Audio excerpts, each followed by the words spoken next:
Olá, tudo bem com vocês? Quem será que foi esse tal de Mendel? Como os trabalhos dele realizados lá nos finalmente do século XIX impactaram de maneira tão drástica a nossa genética? Vamos compreender? Para começar a falar dessa história, nós precisamos pensar lá em Hugo von Moll, que ele conseguiu observar no microscópio uma alga verde passando por um processo de divisão celular.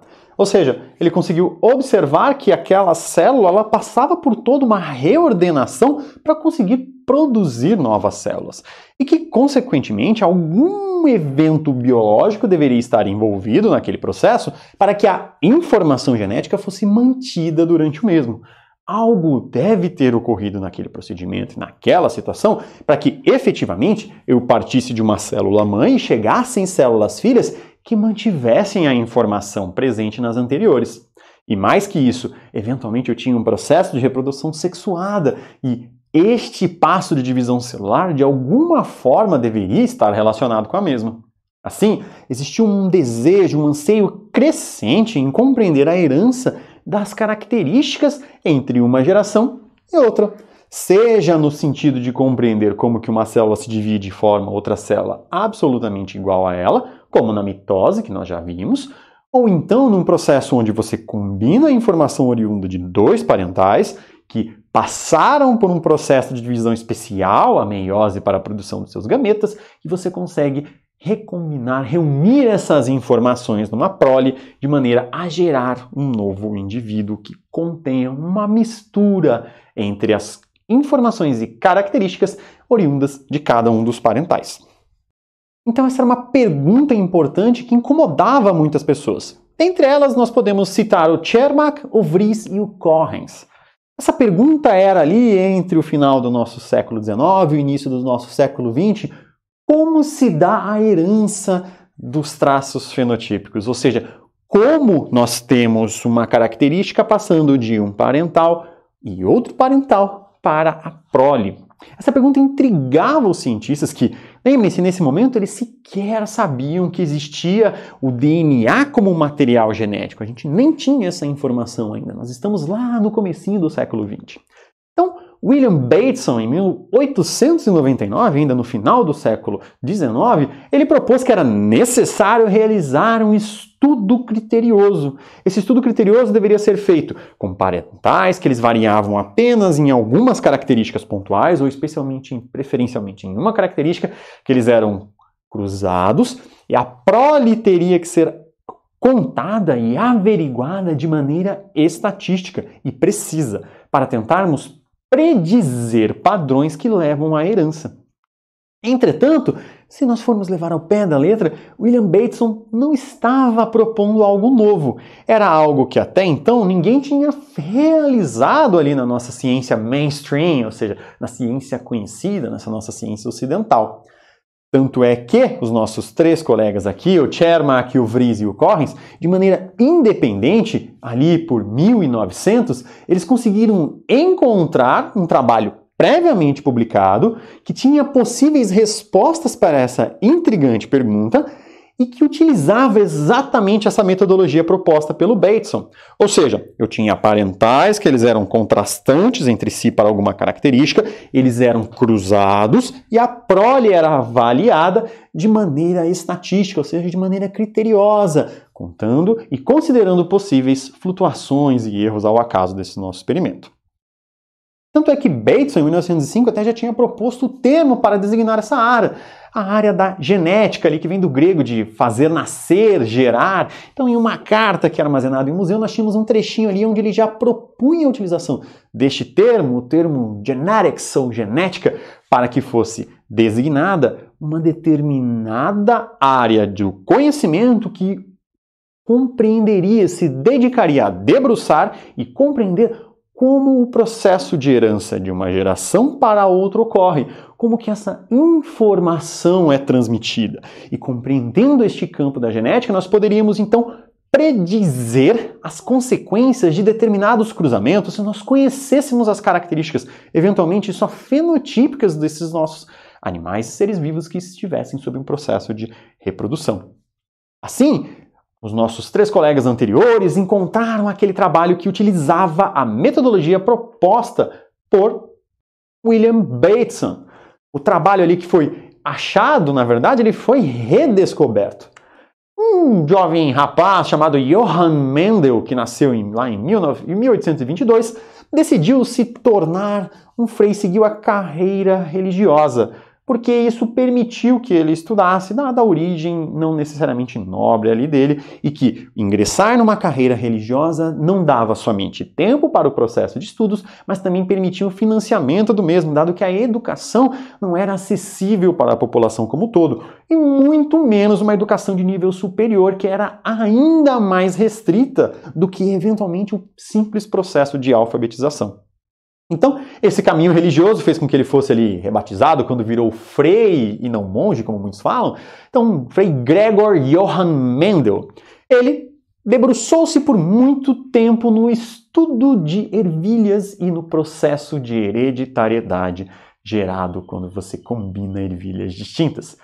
A ideia dele, poderíamos pensar inicialmente, seria restrita ali, ou seja, limitada à informação oriunda para plantas, mas os processos que Gregor Mendel apontou em seu trabalho publicado, eles indicavam um mecanismo básico que se aplicava praticamente a todos os animais com reprodução sexuada também, além de diversas plantas. Ou seja, obviamente, existem diversos processos que vão criar casos especiais e particulares onde exatamente os achados de Mendel não são aplicáveis. Mas o trabalho dele foi realmente o chute inicial para compreendermos os processos básicos de herança. Hoje, nós, com o avanço da genética molecular, conseguimos entender outros detalhes e mesmo explicar molecularmente por que algumas características se comportam desta maneira. Mas, por mais que esses achados iniciais de Mendel hoje já não sejam exatamente uma verdade absoluta para tudo, eles estão, obviamente, melhor compreendidos com a genética molecular, eles permitem uma simplificação e a compreensão dos processos de herança que ocorrem para muitas das características estudadas. Então, em 1865, Gregor Mendel apresentou oralmente o seu trabalho intitulado Experimentos na hibridização de plantas, ou então Versuche Pflanzenhybriden, na Natural History Society of Broome. Depois disso, no ano seguinte, as pessoas acharam até interessante aquele papinho que ele veio, aquela história de ficar cruzando ervilhas ali. Eles acabaram aceitando a publicação desse trabalho na Proceedings of National History Society of Broome. Então esse trabalho aqui, publicado por Gregor Mendel, ficou lá nessa nossa sociedade de história natural, meio restrita ali, não muito conhecida. O original dele ainda existem algumas cópias disponíveis, estão armazenadas aí em museus, porque justamente esse trabalho, no final das contas, é o que deu o chute inicial dessa nossa ciência chamada genética. Então, Gregor Mendel, quando realizou essa publicação lá, ele fez 40 cópias do trabalho original dele. Isso é sabido porque existem anotações e informações sobre a mesma. 37 delas, ninguém sabe onde foram parar. 3 delas foram encontradas como botânicos, ou seja, cientistas que estavam ali dedicados em estudar plantas e que a genética não era necessariamente uma área interessante para eles, mesmo porque a genética nem existia. Eles não estavam necessariamente interessados com o processo de heredabilidade. A revista, quando ele publicou lá nos Proceedings da nossa sociedade histórica, ela encaminhava cópias para mais ou menos 120 bibliotecas. Ou seja, o trabalho do Mendel se distribuiu inicialmente em 40 cópias, depois para mais 120 bibliotecas. E em 1868 ali, ele foi promovido a abade do convento que ele estava, ou seja, desse monastério que ele era. O abade é como se fosse ali um manager, um gerenciador desse nosso monastério. Então ele acabou tendo muitas obrigações burocráticas e teve que parar ali com seus experimentos relacionados com cruzamentos de ervilhas, porque simplesmente não tinha mais tempo para isso. Assim, ele acabou se debruçando única e exclusivamente com a observação meteorológica. E se nós formos levar, o Mendel também foi muito importante com a meteorologia do tempo naquela área, porque nós temos basicamente feitos por ele os melhores estudos e anotações de condições climáticas da época. Então ele se debruçava sobre a ciência, sendo um cientista como um todo e tentando compreender os processos naturais. Mas por que ervilhas? Eu acho que o fato delas serem deliciosas já seria um bom motivo para estudar ervilhas, né? Dado que depois de contar todas elas, alguém tinha que comer as mesmas. Mas não foi exatamente esse motivo que levou Mendel a utilizar ervilhas nos seus estudos. O primeiro ponto é que elas são plantas que permitem o autocruzamento, ou seja, elas são plantas autógamas, elas conseguem, em uma mesma flor, cruzar consigo mesmas.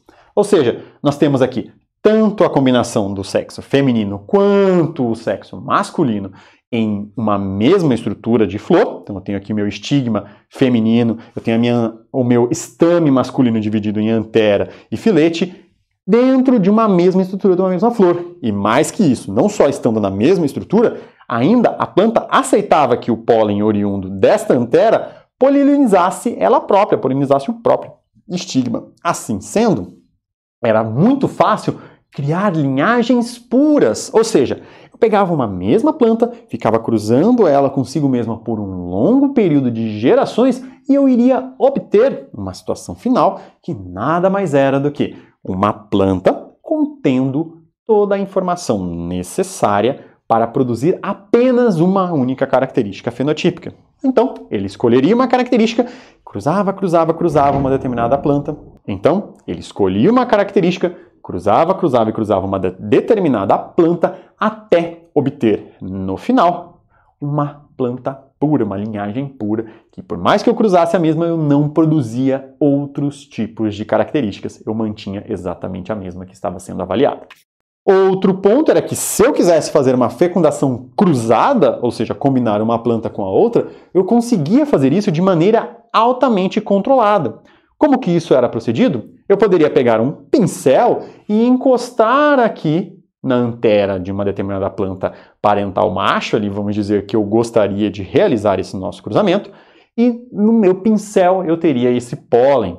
Eu poderia usar esse pincel para fazer uma germinação aqui, para fecundar a nossa planta que vai ser designada como fêmea. E como que eu garantia que não iria ocorrer um processo de autofecundação? Essa nossa fêmea teve os seus estames cortados com uma tesoura. Pelo fato deles serem visíveis a olho nu, serem estruturas relativamente bem manipuláveis, eu poderia com uma tesoura cortar todos os estames, evitar então que ocorresse a autofecundação, e com um pincel eu escolhia quem iria fecundar essa minha flor específica, e aí eu teria delimitado o cruzamento do meu interesse. Mas o estudo da genética ele demanda de variação, ou seja, eu preciso que existam mutantes de alguma forma. Preciso que alguns organismos aqui, como nós estamos vendo fungos, Neurospora crassa, apresentam uma grande variação morfológica. Variação morfológica essa que de alguma forma pode ser relacionada com o processo de herança. Assim, como que eu teria esses mutantes com ervilhas? E mais, Mendel sequer conhecia a existência do DNA, muito menos teria condições de induzir uma mutação e produzir uma nova variedade. Ele teve que justamente explorar a variação já pré-existente nas linhagens de ervilha disponíveis. Infelizmente, a nossa variação não era entre ervilhas congeladas deliciosas e ervilhas enlatadas péssimas, porque isso não é uma característica herdável. Mas quais características será que Gregor Mendel explorou? É justamente isso que nós vamos compreender nas nossas aulas posteriores. Não deixe de acompanhar e entender como que ervilhas puderam ser utilizadas e quais características foram empregadas para a compreensão do material genético e do seu processo de herança. Até mais e bons estudos!